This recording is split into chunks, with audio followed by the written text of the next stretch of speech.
Hello mga ka-G-Lovers, may susubukan tayo ngayon na ayusin. So ang problema nito ay hindi nag-on pero may power naman. Bali, ang sabi na may-ari, bigla na lang daw tong hindi nag-on. So pinatingnan niya na sa iba, so hindi daw kaya kasi hardware. Kaya niya lang daw yung mga software. So binigay sa atin para i-check, tingnan natin daw kung kaya pa natin siyang ayusin. Sabi ko, subukan lang natin.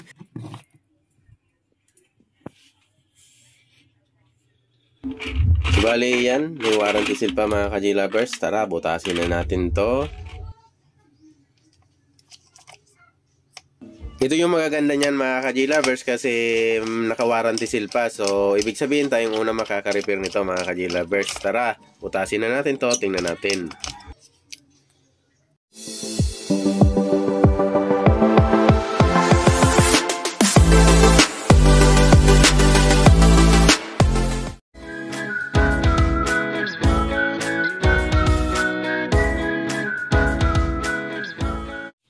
Bali, ito yung board. So, pasensya na kayo kung hindi tayo tuloy-tuloy magsalita kasi mayroong nagpapatugtog dito. Baka makapiright ako mga ka-G-Lovers.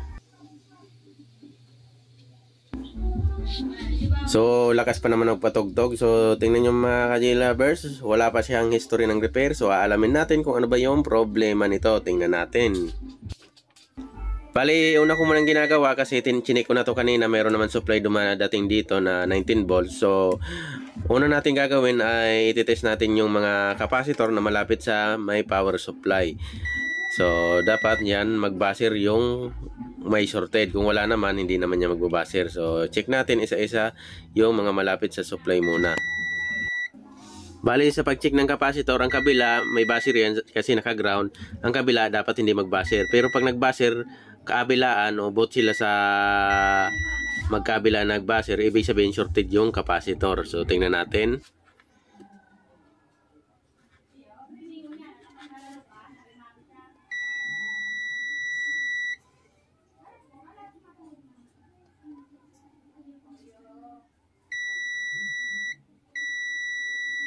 So ayun mga ka-G-Lovers, nakita rin natin ito, magkabilaan ay mayroon baser. So tatlo tong capacitor na na-check natin na may baser.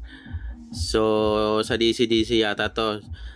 Ang gagawin natin, tanggalin natin yung tatlo kasi check natin baka hindi naman lahat na tatlo yan na capacitor ay shorted kasi magka-connect kasi yan. So tingnan natin, alisin muna natin to. Ito isa, dalawa, tatlo yan, no? Dalawang medyo malaki tapos isang maliit.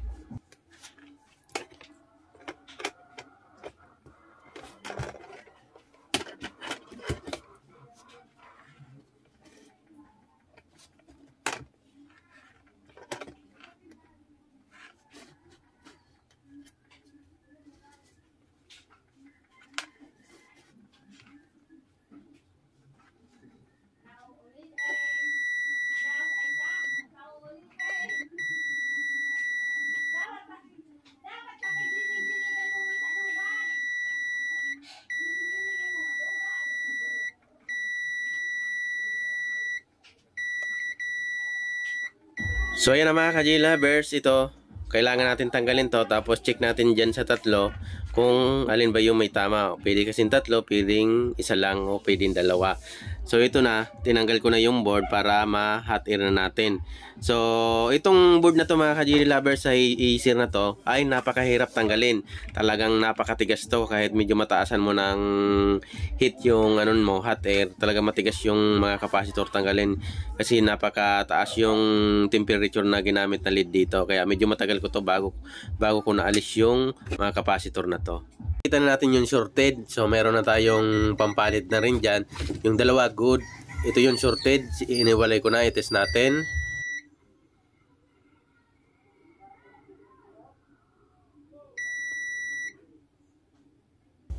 Kaya doon sa tatlo na yon, isa lang yung shorted. So ibalik lang natin yung dalawa. So meron na tayong pang replace dyan. Kinuha ko rin yan sa laptop. So match na rin yan na pang lagay dyan sa ipapalit natin.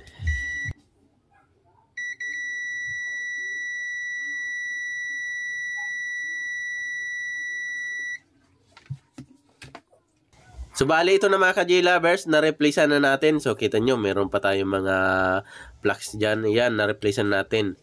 So, okay na to. Medyo nahirapan din tayong replace to kasi sabi ko nga medyo high temperature yung ginamit na lead dito. Kaya medyo matagal bago ikabit at tanggalin. Mas lalo na kung tanggalin, medyo matagal siya.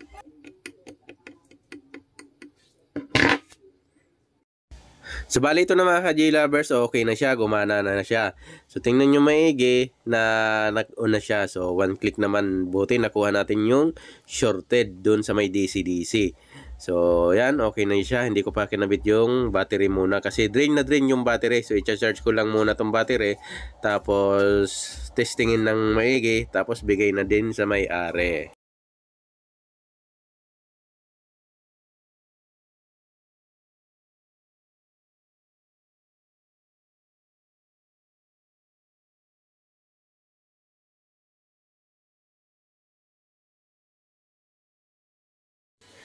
So, bali ito na mga ka-J-Lovers, tatakpan na natin siya, okay na siya.